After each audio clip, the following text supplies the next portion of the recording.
Muy buenas tardes. Hoy vamos a conversar de Cuba. En el último mes, varios chilenos, yo diría más de 100, tuvieron la oportunidad de ir a la isla de Fidel Castro. Entre esos chilenos, los tenistas de la Copa Davis, la delegación que los acompañó, algunos turistas, varios turistas, y también unos 15 o 20 periodistas de distintos medios que por primera vez en muchos años tuvieron la oportunidad de ir a Cuba y recorrer todo lo que quisieron, esa es la verdad. Vamos a conversar con dos de esos periodistas que estuvieron en Cuba, también con un experto internacional en materia cubana y con un hombre que es José María Navasal, que aparte de conocer Cuba porque es un analista internacional, él vivió en Cuba de niño, vivió muchos años, de manera que es una persona que ha tenido una experiencia, yo diría, muy poco común y sin duda es el único chileno que vivió su niñez en Cuba. Vamos a conversar también con Boris Yopo, que es investigador de la Academia de Humanismo Cristiano y profesor del Instituto de Estudios Internacionales de la Universidad de Chile. Además es coordinador académico de un programa de seguimiento de políticas exteriores de Latinoamérica y experto en el tema cubano.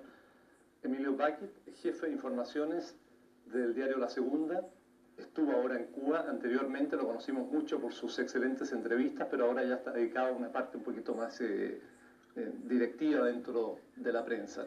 Y Antonio Neme, que fue cubriendo para Canal 13 la Copa Davis como periodista deportivo. A todos, gracias por estar con nosotros y a ustedes les indico que en los números que les vamos a mostrar en la pantalla pueden hacer todo tipo de preguntas a los que están hoy día participando en esta mesa. José María Navasal, ¿cuánto tiempo vivió usted? ¿Por qué en Cuba? ¿Cuál fue esa experiencia? Mi madre era cubana. Yo nací en Madrid, pero a los 8 años me llevaron a La Habana. Estuve desde los 8 hasta los 20, interrumpido por 3 años que fui a Nueva York a estudiar high school. O sea que mis años formativos se hicieron no solamente en La Habana, sino en el Colegio de Belén, considerado en ese momento el mejor colegio de América Latina y que produjo, entre otros, a Fidel Castro, exalumno de Belén, igual que yo. ¿Ustedes estuvieron, Fidel Castro estaba más o menos con ustedes, se toparon alguna vez en el colegio? No, hay una diferencia muy grande de edad. Fidel Castro tiene 63, de manera que no estuvo ni cerca de mí. Yo egresé el 36 y Fidel Castro debe haber ingresado a Belén por ahí por el 40 o 38. Ya. Vamos de inmediato al tema de Fidel Castro. Usted volvió después a Cuba enviado por el diario El Mercurio para ver si Fidel Castro era comunista o no, poco después de la revolución. ¿Era comunista o no era comunista Fidel Castro? Yo fui 3 meses antes para ver el final de Batista, El Crepúsculo, y después fui con un encargo muy específico. René Silva Espejo me dijo, vaya a Cuba y venga a decirme si acaso Fidel Castro es comunista. Mi respuesta era no, no era comunista. Estaba rodeado de comunistas.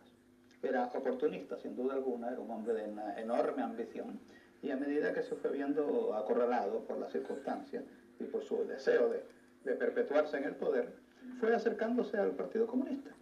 Pero, si no me permite, al prolongar un poco mi intervención, Batista tuvo 3 ministros comunistas, entre ellos Carlos Rafael Rodríguez, que todavía es uno de los hombres más importantes del gobierno de Fidel. De manera que ese vuelco no fue solamente de Fidel, fue de mucha gente. Fidel es un hombre de una personalidad extraordinaria, de un gran carisma, domina cualquier situación en la cual él se encuentra. Es un hombre muy alto en un país en donde la gente es chica. Tiene una enorme facilidad de palabra, en gran parte incubada en el Colegio de Belén, que se preocupaba mucho de enseñarle a uno a expresarse bien. Y tiene además una gran impaciencia con todo el que pretende hablar antes que él, como lo pudiste ver tú. Sí. Bueno, vamos a continuar conversando de la experiencia de José María Navasal en Cuba. Y yo ahora quisiera pasar a ustedes dos, a Emilio y a Antonio, para ver, después de no sé cuántos días estuvieron ustedes, pero aproximadamente... Unos 8 o 10 días. ¿No? 8 o 10 días. Sí. ¿Qué impresión se formaron de Cuba, Antonio? Bueno, es indudable que yo, por lo menos en el caso mío, estuve 7 días en Cuba, exactamente una semana. Es indudable que uno no se puede formar una impresión muy acabada de un país, de un sistema de vida en 7 días.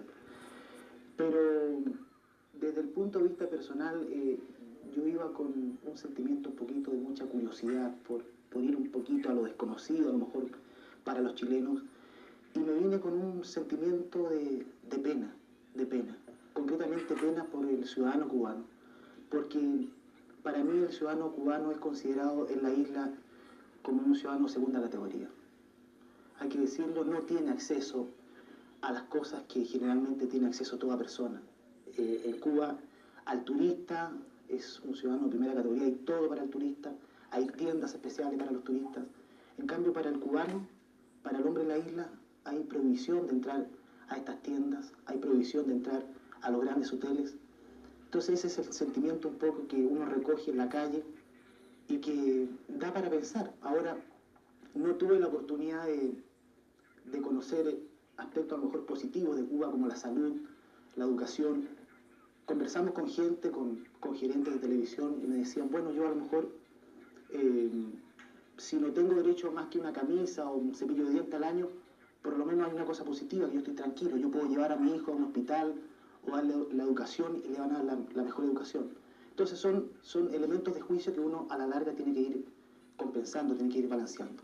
Esa es la opinión básica de lo que yo personalmente me formé en estos 7 días que estuve en La Habana. Emilio.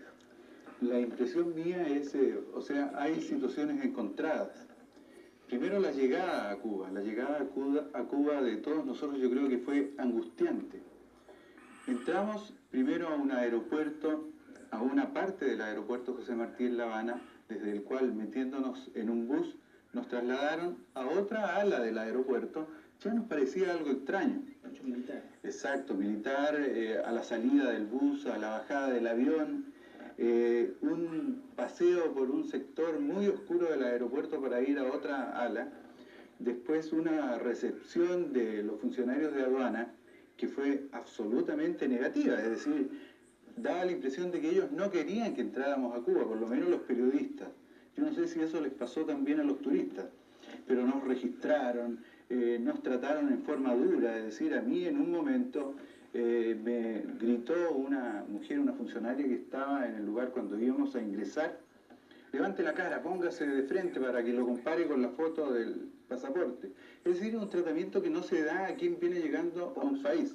Fue muy extraño. Después las revisiones de maletas y todo. O sea, la primera impresión fue angustiante. Pero nos trasladaron a Varadero y vi otra Cuba. Es decir, uno ve varias Cubas yo digo, en 2 semanas que estuvimos, varias impresiones, cosas negativas. La salud yo la pude comprobar porque entré a un hospital, conversé con médicos cubanos. Yo diría que es lo mejor que vi, la salud. El cubano, cualquier cubano tiene derecho a la mejor atención de salud, con los mejores equipos, con equipos nucleares, computarizados, es decir, parece que ese fuera el chiche de Fidel Castro. La educación también está asegurada para todos, pero yo vi situaciones muy extrañas, como por ejemplo enseñar a sumar con situaciones como esta. Pioneros de la revolución dedican 6 horas a solidarizar con Vietnam. Otro grupo de pioneros dedica 4 de sus horas a solidarizar con Vietnam. ¿Cuántas horas dedican en total? Es decir, enseñan a sumar concientizando, a dividir concientizando. Entonces, uno ve que la Constitución, porque la leí, la Constitución en uno de sus artículos señala que la educación cubana está destinada a formar buenos comunistas. Claro, uno dice, tienen la educación asegurada, pero ¿qué educación? Es decir, no dan la posibilidad en absoluto de ir a un tipo de escuela privada, distinta, o que le permitan pensar distinto.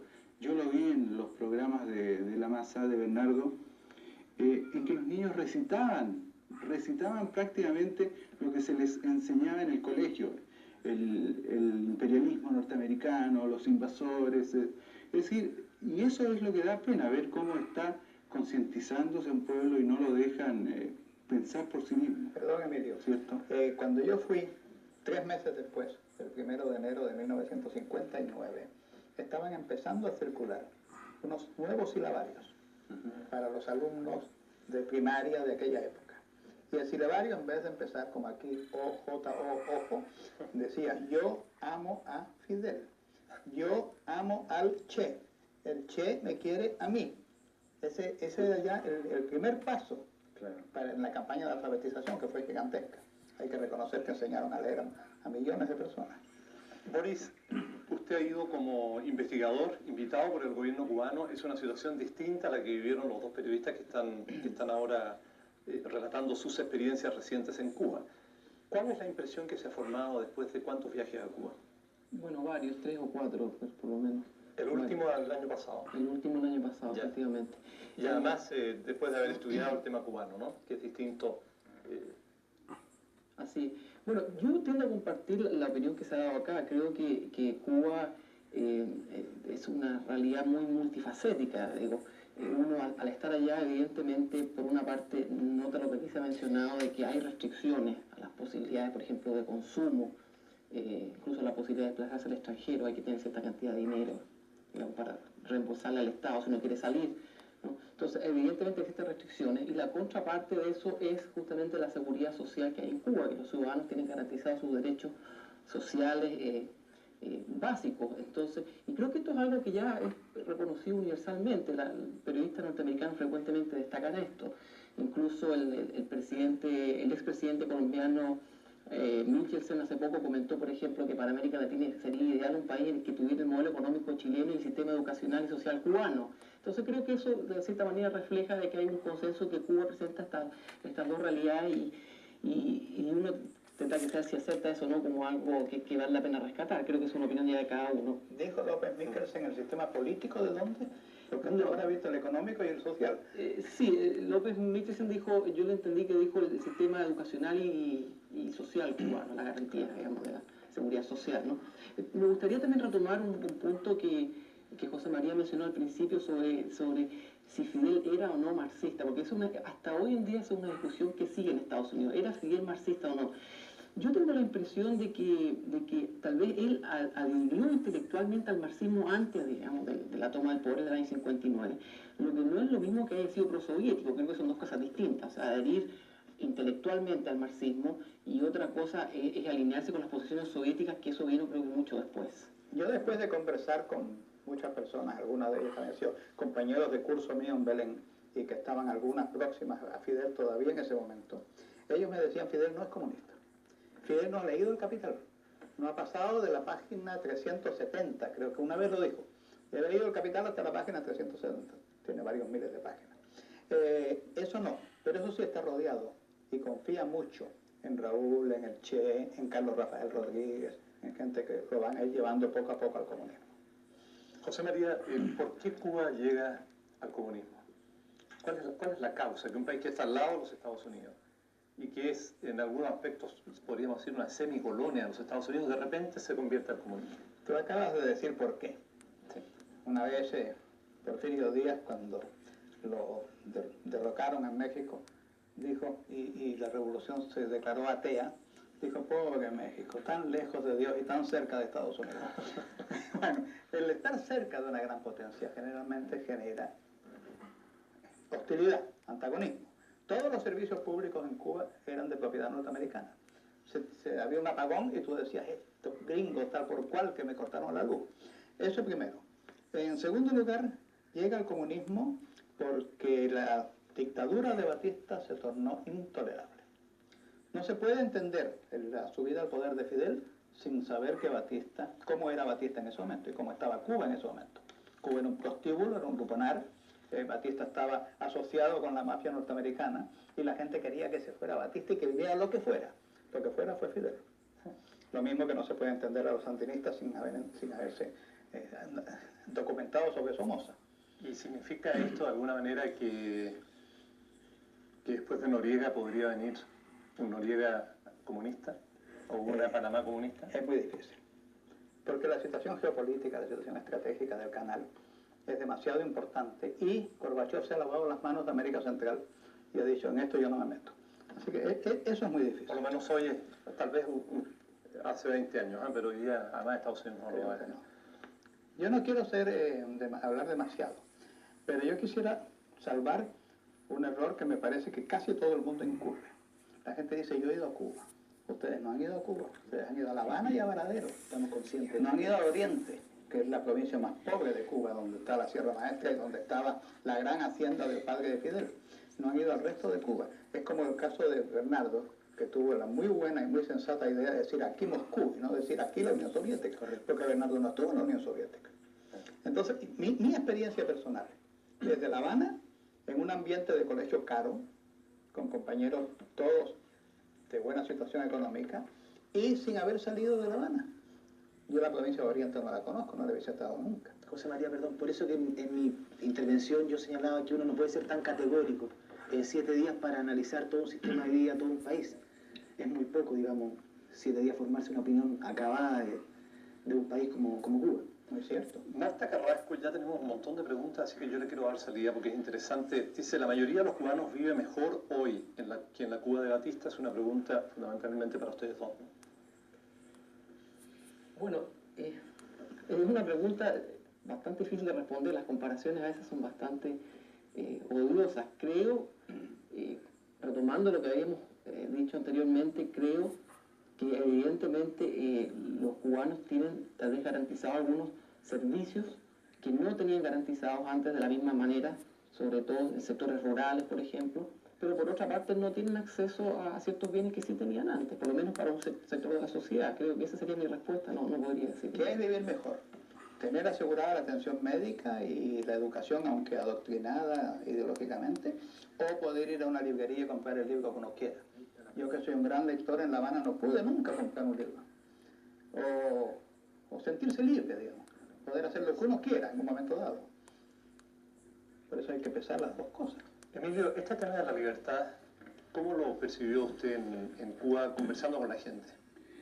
El tema de la ¿Le libertad. importa realmente a los cubanos o prefieren? No. Me parece que los cubanos se sienten satisfechos, por lo menos, sin la pretensión de decir yo sé todo sobre Cuba porque estuvimos unos pocos días, ni conversamos con los 10 millones de cubanos, pero la gente con la cual yo conversé, y yo conversaba sin todo el movimiento de cámaras y equipo que a veces puede llevar un reportero, ¿cierto? Entonces se abrían. Todos ellos se quejaban realmente de la libertad, de la poca libertad que tienen, o ninguna libertad que tienen. Pero a mí me tocó constatar y conversar con gente que me explicaba cómo en los comités de defensa de la revolución eran controlados hasta en la forma de vestirse. O sea, los cubanos no están contentos, los habaneros, los matanceros, los baraderos, porque esa es la gente con la cual yo conversé. Y libertad no tienen, y ellos lo saben, y les gustaría a veces viajar y no pueden viajar. Y no solo porque no tienen el dinero, sino porque no los dejan. Es cosa, recientemente se dio una entrevista a 2 bailarines cubanos que se quedaron en Madrid porque tuvieron la oportunidad en ese momento de escaparse, y ellos cuentan cómo para, por ejemplo, obtener algunas prendas, algunas ropas que les gustaría, tienen que jinetear, dicen ellos, es decir, acercarse a los turistas, algunas muchachas, prostituirse. Es decir, ellos no están contentos, ellos no tienen la libertad de trabajar en lo que quieren, no tienen la libertad de comprar lo que quieren, tienen que hacer colas a veces para comprar baldes, para comprar zapatos para niños, las mujeres para comprar lápices de ojos. Esa es una visión, yo diría, pesimista, negativa, de lo que es y siente los cubanos. Se nos quejaron mucho de esa falta de libertad que tienen, falta de libertad para viajar, para desplazarse, porque incluso tienen que informar al Comité de Defensa de la Revolución que hay uno por cuadra, es decir, cada vecino está controlado por un comisario político por cuadra, que hasta en la vida íntima, es decir, observan cómo viven dentro de sus casas. Entonces, la libertad no la tienen. Yo fui a buscar ex compañeros de colegio. ¿Qué año? El año 1973, esta última vez que estuve en la comitiva de Allende. Y fui a buscar a un compañero de colegio. Y averigué su dirección, llegué, toqué el timbre y salió la conserje. Generalmente los comités de defensa de la revolución son mujeres de edad, porque son más entrometidas. Entonces, ¿qué tú buscas, chico? Bueno, yo busco a fulano. ¿Y qué tú quieres con él? ¿Qué tú tienes que ver con él? Bueno, fuimos. Pero, ¿de qué vienes a hablar? Entonces le dije, voy a meter en un lío a mi amigo. Y no, nada, hasta luego. Y me fue. Bueno, Francisco Silva Valle Pregunta Boris, ¿cómo es posible que un país como Cuba, que exporta su revolución a toda América Latina, haya sido nominada por unanimidad, o sea, incluso con el voto de Chile, representante de América Latina ante el Consejo de Seguridad de las Naciones Unidas ayer, según publicación aparecida hoy en los diarios? Bueno, yo tendría que hacer dos comentarios respecto a esa pregunta. Respecto a la pregunta de la exportación de la revolución, que es una pregunta muy polémica en torno a Cuba. ¿Cuba exporta su revolución en América Latina, sí o no? Yo creo que esa pregunta o sea, yo creo que eso hay que matizarlo, ese juicio hay que matizarlo. Creo que Cuba hubo un periodo en que Cuba exportó su revolución de manera muy activa en América Latina, que fue en los años 60. Creo que esa política cubana fracasó y se impuso en ese sentido el punto de vista soviético de que era más importante tratar de establecer relaciones normales con los estados latinoamericanos. Y creo que Cuba modificó su política como tendencia general. Creo que se mantienen, en el caso de 2 o 3 países de América Latina, el apoyo cubano a ciertos movimientos, pero creo que ya es una excepción y creo que el énfasis de la política cubana hoy en día son las relaciones interestatales con los gobiernos latinoamericanos. Y justamente por ese nuevo énfasis, Cuba ha tenido la posibilidad de obtener el apoyo de América Latina que no tenía antes. Por lo tanto, creo que la votación de países del tercer mundo, países africanos y asiáticos, y ahora países latinoamericanos, hacen posible, digamos, de que Cuba logre votaciones suficientes como para obtener puestos importantes en Naciones Unidas. No nos olvidemos de que muchos cubanólogos norteamericanos siempre han destacado que Cuba es un país pequeño pero con una política exterior de gran potencia. Es un país todavía influyente en la arena internacional pese a sus condiciones limitadas como país, en tanto, digamos, dimensiones geográficas y económicas. Entonces, son los 202 factores no es tan inexplicable que esto haya sucedido. Pero tú mencionabas la excepción de 2 o 3 países. Ese apoyo, digamos, un apoyo político y a veces incluso en armas, es por ejemplo el que se le podría prestar al Frente Manuel Rodríguez. Nosotros le hicimos la pregunta en La Habana a un vocero de la Cancillería que no desmintió esos contactos. Bueno, yo creo que se podría ser, yo no tengo antecedentes directos, yo creo que se podría ser uno de los casos, al menos cuando uno revisa no solamente la prensa chilena, sino la prensa internacional, uno podría pensar que eso sería una de las excepciones, efectivamente, pero yo no tengo mayores antecedentes a ese respecto.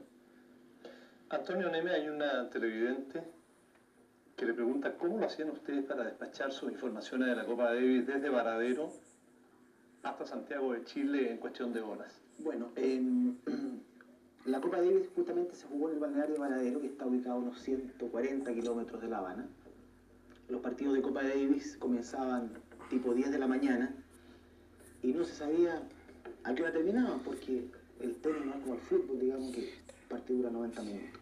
Teníamos contratado servicio de satélite, habíamos contratado movilización propia, terminaban los partidos y nosotros procesábamos, editábamos en el mismo hotel donde nos encontrábamos alojados, y de ahí partíamos a La Habana en auto, por tierra, y despachábamos vía satélite a Chile. O sea, en la mañana viajábamos a Varadero, cubríamos la información, la procesábamos, en la tarde regresábamos a La Habana y despachábamos vía satélite.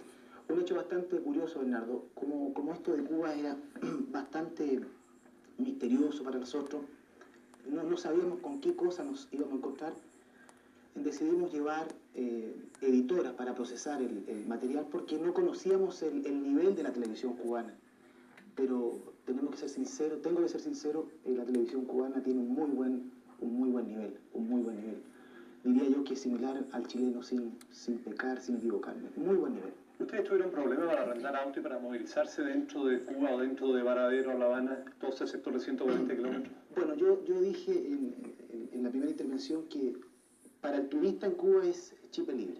O sea, para el turista ningún problema. Nosotros no tuvimos ningún problema para arrendar auto, para cometer de repente algunas infracciones de tránsito, porque los policías se hacían los tontos nomás, porque íbamos en autos de contratados, en autos que tienen placa de turista.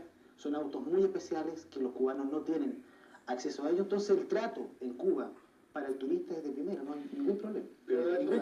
Todo eso pagado en dólares. Todo eso pagado en dólares, por supuesto. Y al respecto hay una situación curiosa, es lo que, por ejemplo, traté yo de hacer cuando recién llegamos a La Habana. Como me di cuenta que el bus nuestro salía hacia Varadero y no a La Habana, yo traté de desembarcarme para poder quedar en La Habana y ver la reunión Gorbachev y Fidel Castro.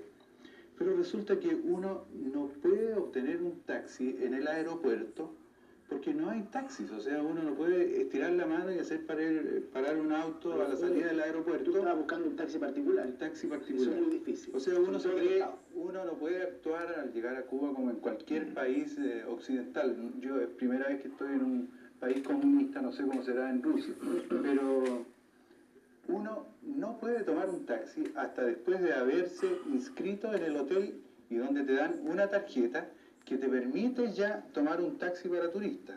O sea, si tú llegas como un personaje, como una persona cualquiera al aeropuerto y de ahí tratas de tomar un taxi y viajar a cualquier lugar, no puedes hacerlo. Tú viste ahora cuando hay una relativa abundancia de medios de transporte, porque ya tienen automóviles. Cuando yo fui no había muy poco. Entonces cuando yo dije quiero ir a visitar la tumba de mis parientes, el funcionario del Ministerio de Relaciones dijo, yo te voy a conseguir, porque allá todo el mundo trata de tú, yo te voy a conseguir un auto, espere media hora, y solamente cuando el Ministerio de Relaciones me mandó un auto, pude movilizarme. ¿Y cómo fue la visita a la tumba? Fue, bueno, como son siempre estas cosas, pero me llevaron y discretamente se quedaron al lado de afuera. Esperaron que yo terminara de conversar con mis antepasados y después me subí al auto con ellos y volví al hotel. Pero en el camino no me pude bajar en ninguna parte. Bueno, hoy en día en realidad, la verdad es que yo tenía pensado no hablar de mi visita a Cuba en realidad, que son ustedes los que van a hablar, así que cambio mi opinión y voy a preguntar mejor. Boris, ¿usted piensa que Chile debiera reanudar relaciones con Cuba como lo han hecho muchas otras naciones latinoamericanas? Bueno, ¿Por qué sí o por qué no? Yo pienso que Chile debería reanudar relaciones con Cuba porque primero pienso que la política exterior chilena debería estar guiada, a mi juicio, por el principio de la universalidad y el pluralismo ideológico. Es decir, universalidad, tenemos relaciones con todos los países y pluralismo ideológico independientemente de la posición política o ideológica que tengan esos países en el sistema mundial. Por supuesto que esas relaciones tienen que estar basadas en el principio de la intervención. Considerando eso, pienso que sí es factible reanudar relaciones con Cuba. Y creo que en el caso, si uno examina las relaciones de Cuba con otros estados latinoamericanos, muchas veces problemas con Cuba se han solucionado una vez que se establecen las relaciones interestatales. Basta ver, por ejemplo, el caso Colombia, por ejemplo, no obstante el drama que se vive en Colombia hoy en día, que el gobierno colombiano ha establecido un diálogo efectivo con Cuba, que en algunos momentos ha ayudado, por ejemplo, frente al problema planteado por las guerrillas en Colombia. Entonces creo que para Chile, en todo sentido, considerando intereses comerciales y políticos, creo que es conveniente reanudar relaciones con Cuba. ¿Sí? Hay otra pregunta para Emilio que dice, ¿qué es lo que vio en ese hospital que usted visitó realmente? ¿Es un hospital...? Entré al hospital acompañado por un médico chileno, muy afamado de 30 y tantos años, que fue enviado a Cuba con una beca durante el gobierno de Allende. Era un estudiante pobre, se le dio una beca, estudió medicina en Cuba y se graduó. Incluso se le dio la posibilidad de ir a París a hacer cursos de posgrado y es el más calificado experto que hay en Cuba para hacer operaciones de cirugía menor, es decir, por ejemplo, pegar una mano. Eso es el único que lo puede hacer en Cuba, un chileno llegado de San Antonio. Yo logré establecer contacto con la Casa Chile, que es la que agrupa a los chilenos que viven allá y que habían ido a hacerle barra al equipo chileno en Varadero, a pesar de toda diferencia ideológica, qué sé yo, gritaban el CHI como los que más. Y ellos me contactaron con este chileno que me hizo recorrer el hospital, un hospital de La Habana, en este momento no recuerdo bien el nombre, tiene un nombre un general, pero yo vi un hospital parecido, por ejemplo, al Barros Luco de Santiago, de la Gran Avenida. Ese tipo de construcción. Descascarado, por supuesto, porque al parecer en Cuba no hay pintura, pero las habitaciones interiores muy limpias. Todo muy bien tenido, algunas habitaciones con televisión tipo pensionado. Yo pregunté si serían para los funcionarios del partido y se me dijo que no, que eran para cualquier persona que necesitara estar aislada, tranquila, que le hiciera bien, por ejemplo, distraerse viendo televisión en su convalecencia o antes, y vi salas comunes, todas limpias. Vi funcionarios baldeando al lado de los enfermos, los pasillos, qué sé yo. Y afuera vi de repente tarros de basura con guarenes, pero me parece que eso se ve en todos los patios traseros de todos los hospitales del mundo. ¿Sí? Ahora, este médico me explicó que ellos tienen el mejor equipo para hacer sus operaciones y han obtenido todo esto a través de contactos con Alemania Occidental, Francia, incluso van a cursos a Estados Unidos. Y yo les pregunté, bueno, ¿y el equipo ruso y la enseñanza rusa? No vamos a Rusia porque la medicina rusa es muy burda. Esa fue la respuesta que se me dio. Perfecto, vamos a detener esta conversación un instante y regresamos de inmediato. José María Navasal dice que vivió una experiencia con la salud soviética y que creo que sería interesante recordar. No, como estaban hablando ustedes del sistema tan bueno de salud, yo contraje un principio de pulmonía en la Plaza Roja. Entonces, como es lógico, en estos países en donde hay gran escasez de divisas, no hay penicilina ni hay los remedios a que nosotros estamos acostumbrados. Llegó una maceta funcionaria, médico, vestida de blanco, y detrás de ella un tipo más maceta todavía, más grande, con uno de estos cositos que tienen en la calle para vender. Entonces ella le decía, mezcle tanto de esto con tanto de aquello, y él hacía ahí mismo, como en las antiguas boticas, el remedio, y me lo daba. Y después me aplicaron ventosas, que era una cosa que yo no veía desde el tiempo de mi abuela. Bueno, ¿y fue bueno el remedio? Sí, relativamente, sí. Ya.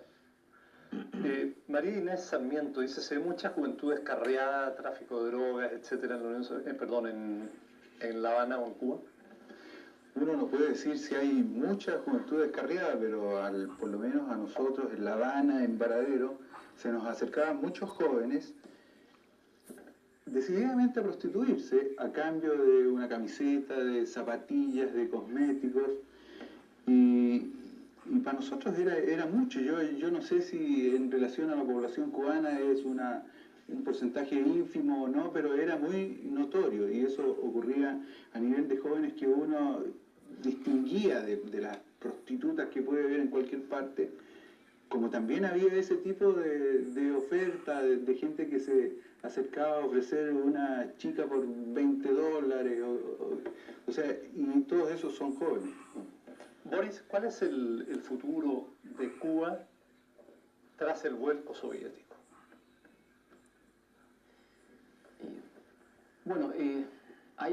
Creo que durante el último tiempo se ha discutido mucho sobre las posibles fricciones o diferencias que puede haber entre Cuba y la Unión Soviética. Mi impresión es la siguiente: yo creo que efectivamente esas fricciones y esas diferencias existen. No obstante eso, creo que las relaciones de Cuba y la Unión Soviética las podemos calificar de estratégicas. Son relaciones a largo plazo en las cuales los dos actores están interesados en que esta relación se mantenga, no obstante las fricciones que puedan haber. Entonces yo no veo en el corto ni en el mediano plazo a la Unión Soviética dejando de entregar la asistencia a Cuba o sancionándola políticamente en los foros internacionales. No veo nada de eso. Creo que esta alianza se mantiene, pero sí creo que hay fricciones y diferencias que en algún momento podrían crear dificultades, como las que se crearon, por ejemplo, en el año 68, cuando, por ejemplo, la Unión Soviética les suspendió el envío de petróleo a Cuba porque Cuba no cambiaba su política de apoyo a las guerrillas en América Latina. Podría eventualmente tal vez darse una situación así si en algún conflicto regional, por ejemplo, Cuba y la Unión Soviética están en posiciones muy distantes. Pero eso lo veo difícil, y veo difícil una ruptura más definitiva.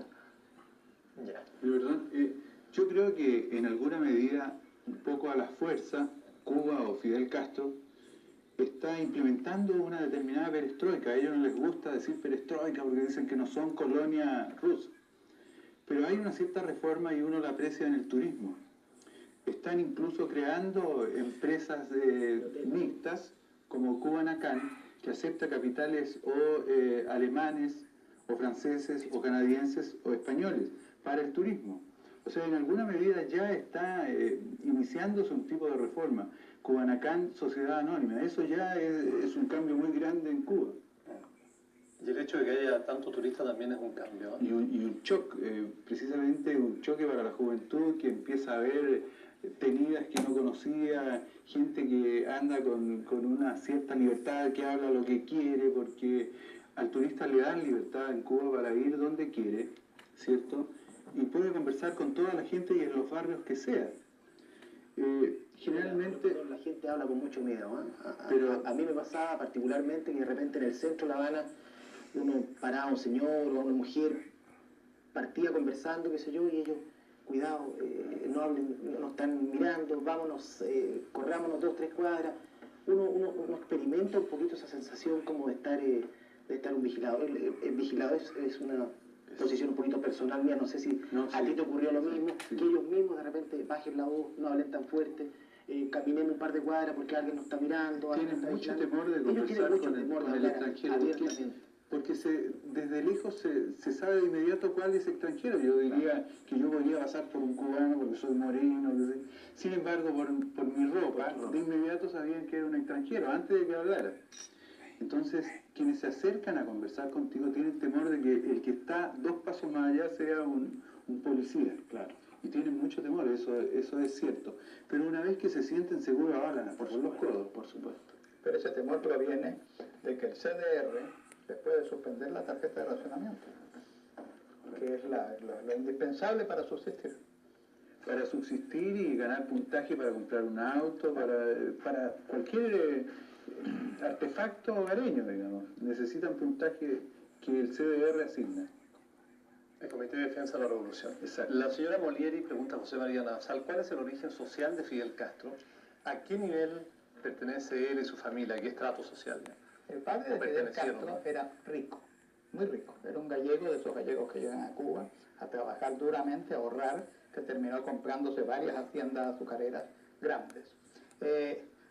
Fidel Castro es hijo de la cocinera de su padre, señora Ruz. Por eso Fidel Castro Ruz. Después fue legitimado. Después el padre se casó con la cocinera y tuvo 5 hijos con ella. Pero de todos modos, su formación, toda su formación, es la de un hijo de rico. Él fue a los mejores colegios, a La Salle en Santiago de Chile, a Belén en La Habana, en Santiago de Cuba, a Belén en La Habana y a la universidad, siempre como joven rico, como joven adinerado, con auto propio, con todos los bienes a su favor. Él es un típico ejemplo de una burguesía cubana que era muy violenta, muy politizada y que fue la que condujo el país a lo que llegó. José María, el cubano que usted conoció en su juventud, ¿vivía muy mal, vivía bien? ¿Había realmente el cubano pobre, vivía miserablemente? ¿O cuál era la situación Aquí es donde social voy que se vivía? a lo que te decía antes. Yo viví en La Habana, no viví en el campo en donde los guajiros parece que vivían de forma muy miserable y que fueron los que ayudaron a Fidel tanto. En segundo lugar, dentro de La Habana, yo vivía en un nivel cómodo, confortable, de colegio bueno, digamos, un colegio de los padres franceses o San Ignacio. Y por lo tanto la gente que me rodeaba era de ese nivel. Uno veía pobres, pero en La Habana los pobres eran menos pobres. En primer lugar hace calor, tú no necesitas ropa de abrigo. En segundo lugar se vive fácilmente, porque en el trópico hasta los árboles te dan la fruta gratis. De manera que... Lo que sí, hay una cosa que yo disputo con las estadísticas oficiales. En Cuba hay muchos más negros de lo que las estadísticas sostienen. Las estadísticas dicen que en Cuba hay un 25% de gente de color, negro y mulato, y la verdad es que hay como un 45%. Y a ese respecto quiero señalarte que del Comité Central de 100 miembros, 10 nada más son negros y mulatos. Todos los demás son blancos. Uno aprecia cierto racismo en Cuba. Marcadísimo. Sí. Fidel Castro tiene una extracción de gallego enriquecido que es completamente racista y machista. De ese mismo Comité Central de 100 miembros, 5 son mujeres. Antonio, hay una pregunta también sobre el tema del tenis. Bueno, todos sabemos la disputa que se ha producido en las últimas horas sobre el equipo encabezado por Patricio Cornejo y los directivos. ¿Qué es lo que percibió usted en Varadero sobre esta situación y si tuviera que emitir una opinión al respecto? Pregunta el señor Gajardo y una señora que se llama María Inés. Bueno, indudablemente que las relaciones se deterioraron entre la Federación de Tenis y el equipo de Copa Davis, no allá en Cuba, sino acá en Santiago. O sea, partieron ya con las relaciones absolutamente frías. Entonces en Cuba se encontró el equipo un tanto desubicado, con problemas de hoteles, con problemas de lavandería, los hoteles porque no existen. Y diría yo que era todo lo que pasó en Cuba era lo que uno esperaba por el desconocimiento que tenía el país. Porque nosotros también tuvimos los mismos problemas, que no teníamos dónde lavar la ropa, incluso a las camareras le teníamos que pagar por debajo, como se dice, para que ellas tomaran la ropa y se la llevaran a su casa y la trajeran lavada, sin planchar, porque no había plancha. Entonces yo diría que el problema específico del tenis parte desde Santiago y hace crisis en Varadero. Ahora, ¿qué va a pasar con este problema? Es una pregunta que yo he estado formulando hoy día justamente, en la mañana, a los diferentes protagonistas de la noticia. Y ni ellos mismos saben qué va a pasar con este problema. Hoy día ya se hablaba, Hans Gildemeister, Patricio Cornejo, insinuaban que es un problema de piel, es un problema de personas, es un problema de relación. ¿Qué se quiere decir con esto? Que la federación no puede seguir trabajando con este equipo de Copa Davis encabezado por Pato Cornejo, ni este equipo de Copa Davis puede seguir trabajando específicamente con el presidente de la federación. Hans Gildemeister formuló un juicio bastante más severo, incluso... Claro, hoy día ya mencionaba, y no solamente Hans Gildemeister, sino también las dos asociaciones más importantes, que son las Condes y Santiago, en el sentido que aquí una de las dos partes tiene que irse. Y para las Condes, para Santiago y para el equipo, se tiene que ir José Ginspeter, presidente de la federación. Pero además había una acusación de parte de Gildemeister. Problemas económicos, problemas de poca transparencia, que muchas veces esa palabra en Chile es tan utilizada, pero nadie la aclara, siempre se habla de poca transparencia.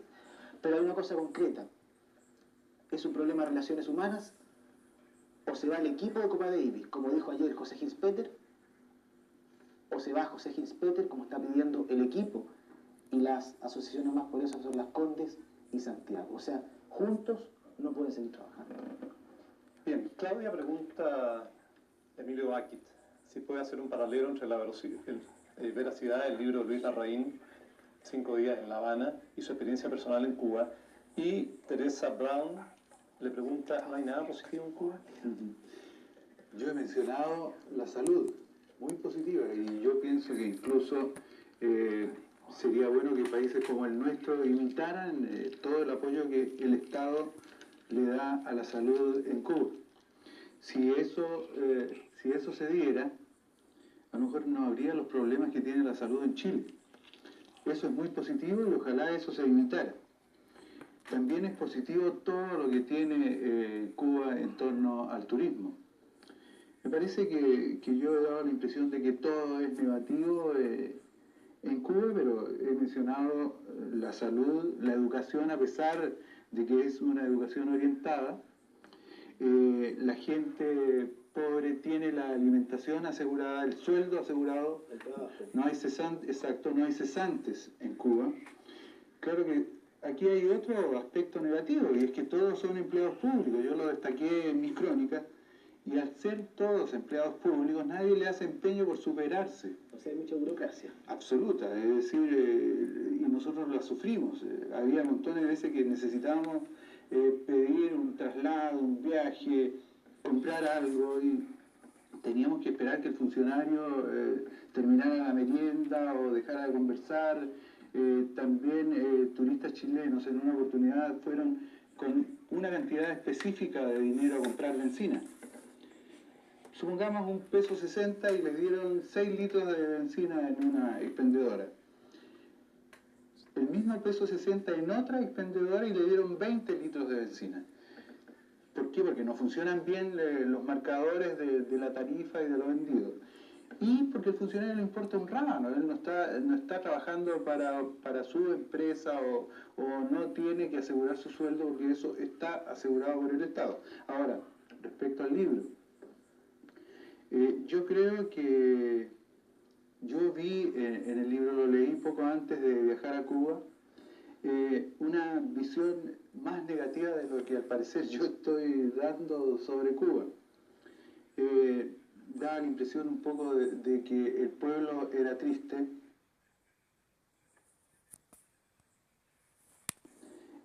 Una visión más negativa de lo que al parecer yo estoy dando sobre Cuba. Da la impresión un poco de que el pueblo era triste. de que no había nada bueno. Yo por lo menos la impresión que tuve y con la que llegué a Cuba es de que todo era negativo. No hablaba de la salud, no hablaba de la educación, un poco, con este punto, el sentido de que es todo orientado, pero visión positiva tiene que haber en un país, no todo es negativo. Bueno, una última pregunta para José María Navasal.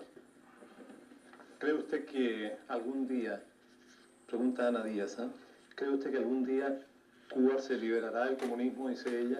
O formulémosla en otras palabras, ¿se va a suavizar el régimen cubano? ¿Es posible que ello ocurra pronto o no? Yo quiero hacer un paralelo que quizás te parezca muy extraño. Franco con Fidel Castro.